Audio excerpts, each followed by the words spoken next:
আমার প্রিয় দর্শকগণ সবাইকে স্বাগত জানাই আকাশমণি চ্যানেলে। আজকে নতুন recipe Pakistani style chicken curry. প্রথমে আমরা এখানে নিয়েছি 4-5টা লঙ্কা, টমেটো কুচি, আদা রসুন পেস্ট, পেঁয়াজ কুচি। একটা কড়াই নিয়েছি, তাতে আমরা 2 চামচ সর্ষের তেল দিলাম, 2টো তেজপাতা, আদা রসুন পেস্ট দিয়ে কিছুক্ষণ নাড়াচাড়া করে মুরগির মাংসটা দিয়ে দিচ্ছি।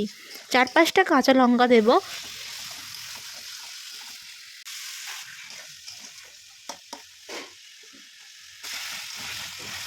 1 মিনিটের জন্য ঢাকা দেব।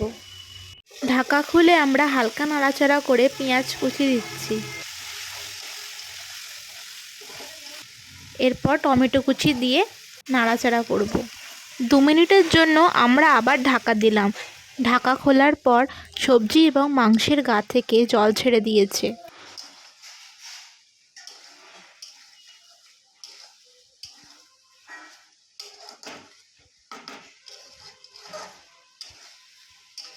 তারপর কিছুক্ষণ নাড়াচাড়া করে স্বাদ মতন লবণ দিয়ে দেব।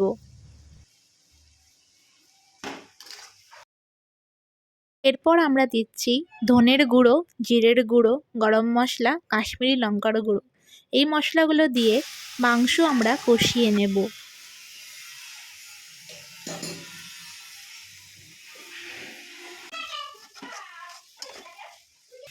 মাংস কষানোর সময় একটু জল অ্যাড করব, যাতে মশলাগুলো তলায় না লেগে যায়।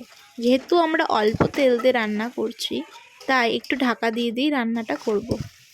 আমাদের মশলা কষানো হয়ে গেছে। 3-4 মিনিট মতন মশলাটা কষিয়ে নেওয়ার পর অল্প আমরা দই এখানে দিয়েছি। দই দিয়ে কিছুক্ষণ নাড়াচাড়া করে অল্প জল দিয়ে ঝোলটা ফুটিয়ে নেব। 2 মিনিট মতন ঢাকা দিয়ে ঝোলটা ফুটিয়ে নিয়ে একটা বাটিতে ঢেলে তার উপরে অল্প বাটার দিয়ে পরিবেশন করুন পাকিস্তানি স্টাইল চিকেন কারি। আশা করি আপনাদের এই রেসিপিটি ভালো লেগেছে। রেসিপিটি ভালো লাগলে অবশ্যই আমাদের চ্যানেলকে সাবস্ক্রাইব করে বেল আইকনটা প্রেস করে দেবেন। এই রেসিপিটি আমার খুব পছন্দের রেসিপি, তাই আপনাদেরকে একটা শেয়ার করলাম। ভালো লাগলে অবশ্যই খেয়ে দেখবেন।